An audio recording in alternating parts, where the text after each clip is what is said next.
Today, the pilot is helping his ailing friend by flying him to the Mayo Clinic in Rochester, Minnesota. The pilot levels out his Cessna 206 at 10,000 feet MSL, above the cloud deck. There's been a steady 40-knot headwind right on the nose since taking off from Alma, Michigan. But the topped-off Cessna has plenty of fuel, and the passengers in the cabin seem content. In the cockpit with the pilot is another longtime friend, also a pilot, helping with light cockpit chores. Both pilots' instrument scans show all indications are normal as the flight progresses across Lake Michigan.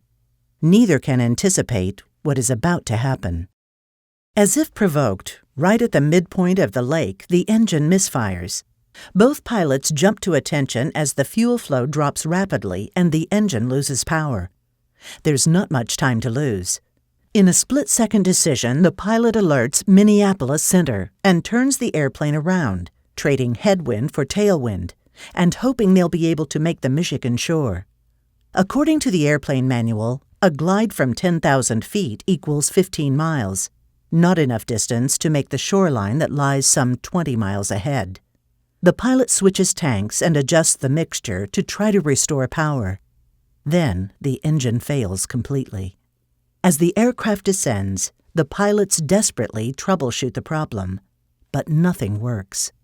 In the cabin, the patient, his wife, and their physician don and inflate their life vests, bracing for impact with the water.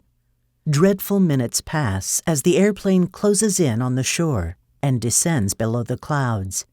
The pilots, who've now also put on their life vests, see land a few miles away. Realizing they have only moments until impact, the pilot quickly instructs his passengers to unlatch the front portion of the rear cargo door, while he unlatches the door to his left.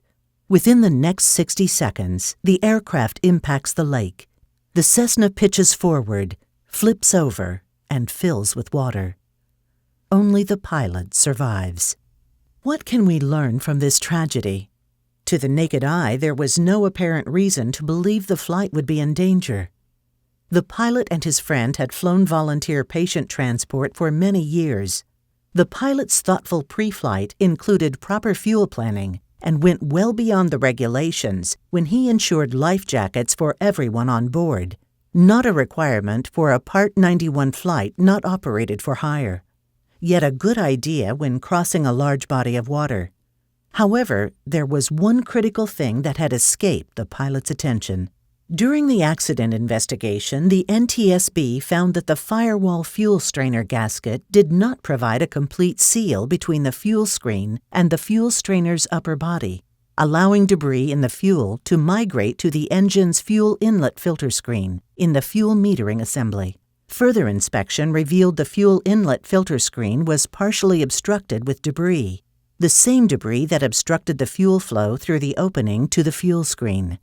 The investigation also turned up that during the airplane's annual inspection, several tack hours prior to the accident, the mechanic did not inspect the firewall fuel strainer gasket, nor did he remove and inspect the fuel inlet filter screen as required by the manufacturer's service manual. In the end, the engine was starved of fuel because of the debris blockage. Should the pilot have known about the inadequate maintenance? Do you bother to check all maintenance information before every flight? Perhaps one lesson learned from this is to not only know the inspections your airplane requires, but to also confirm with the mechanic performing the inspections that the proper procedures were followed by the book.